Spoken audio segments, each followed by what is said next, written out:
સૌમિત્રોને જય સિયારામ। આજે આપણે ધોરણ 11 ગણિત વિષયમાં સ્વાધ્યાય 10.2માં દાખલા નંબર 7 વિશે શીખવાના છે।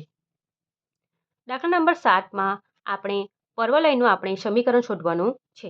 તો નાભી આપણા પાસે છે 6 0 અને નિયમિકા છે આપણા પાસે x -6 બરાબર। તો નાભીના આધારે આપણે અક્ષ નક્કી કરી શકીએ છીએ, કારણ કે આ આપણે જાણીએ છીએ કે આ પ્રમાણે આપણો x અને y લખાય છે, એટલે કે આગળનું જે હોય એ x અને પાછળ હોય એ y બરાબર।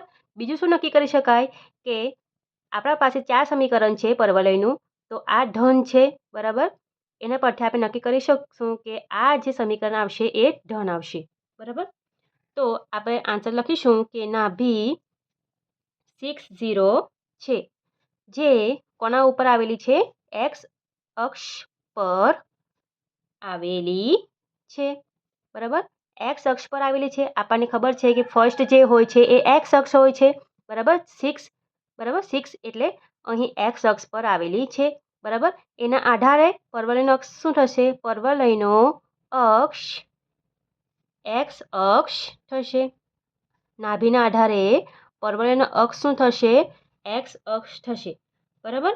નાભી પરથી આપણે એની કિંમત મેળવી શકીએ છીએ। નાભી 6 0 બરાબર, નાભી 6 0 એટલે આપણે સમીકરણમાંથી આપણે લખી શકીએ કે a 0 બરાબર। એની કિંમત શું મળે આપણને? ઇમ્પ્લાઇઝ ધેટ a = 6, એની કિંમત મળી ગઈ છે બરાબર। હવે x અક્ષ હોય ત્યારે બે સમીકરણ હોય છે, કયું કયું કે y² = 4ax અને y² - 4ax બરાબર। પરંતુ 6 જે છે એ અહીં શું છે? ધન છે બરાબર। ધન હોય તો કયું સમીકરણ આવશે? y² = 4ax બરાબર।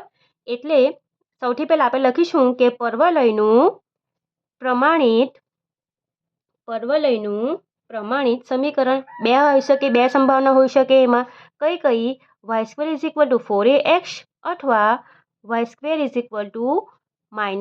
4ax થાય બરાબર। આ બે સમીકરણ પોસિબિલિટી થાય બરાબર।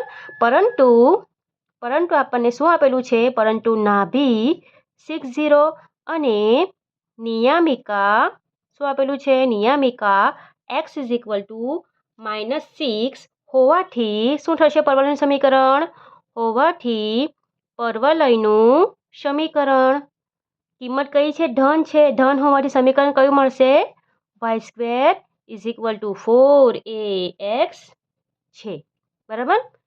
હવે આ જે સમીકરણ છે એમાં આપણે એની કિંમત મૂકવાની છે અને આપણને લાસ્ટ આન્સર મળી જશે।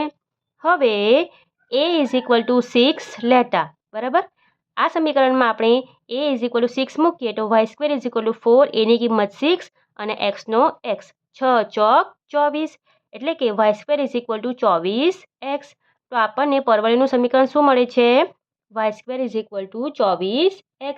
ધેરફોર માંગેલ પરવલયનું સમીકરણ શું થશે?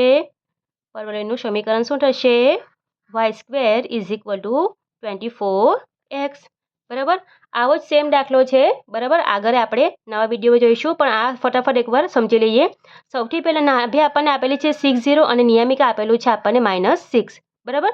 નાભી આપેલું છે એના ઉપરથી આપણે અહીં કિંમત હોય તો આપણે x અક્ષ થાય અને પાછળ કિંમત હોય તો y અક્ષ થાય બરાબર। એટલે કે નાભી 6 0 છે જે x અક્ષ પર આવેલી છે, x અક્ષ પર આવેલી હોવાથી પરવલયનો અક્ષ પણ શું થશે? x અક્ષ થશે। નાભીના આધારે આપણે એની કિંમત આપણે મેળવી લીધી છે બરાબર। x અક્ષ છે, પરંતુ આપણા પાસે બે પોસિબિલિટી થાય કે y² = 4ax આવે કે પછી માઇનસ વાળો આવે બરાબર। પરંતુ આપણે અહીંયા જોઈ શકીએ છીએ કે કિંમત કેવી છે? ધન છે।